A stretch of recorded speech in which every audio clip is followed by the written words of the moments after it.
SETAG रे BERED में मानु गिद्रे दो आड़ी ए लामोटा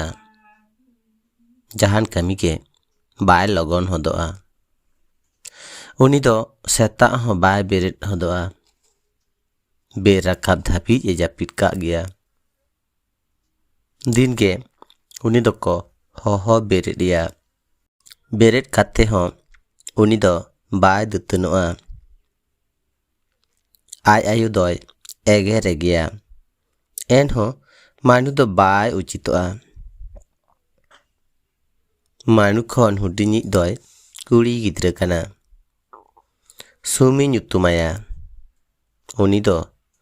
आड़ी ए चुहुला दिन हिलो SETAG पायार रे BERED काते छाटका को जो गोदा आदो दोतन फारचा काते दाका जोमा मिद दिन सुमी दो दोतन फारचा बाड़ा काते हेइना मानु दोय गिती याकान गया मानु BERED रे लागिद सुमी उनी ठैन सेन सुरिनाय आदोय नेलाना मानु चाहाब काते जापिद अकादा आर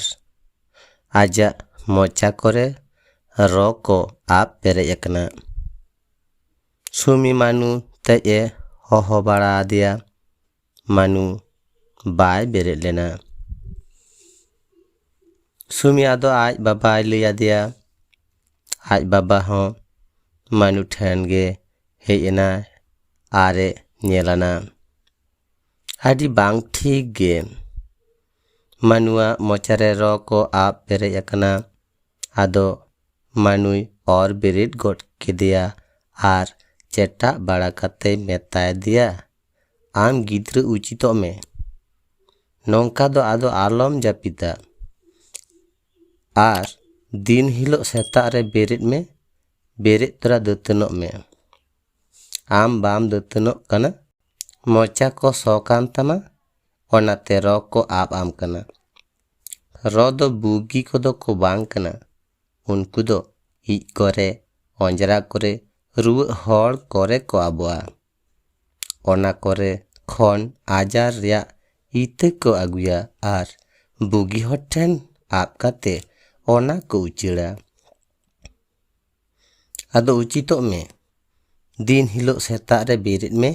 BERED तोरा दतनो में आर भागी लेका फारचा में बांखान धोरागे आजार एम आरजा जुंगा मानु हो आदो सुमी लेका गे दिन हिलो SETAG रे BERED इनाय आरे दतनी फारचाइना आडी भागी अटकार केदा।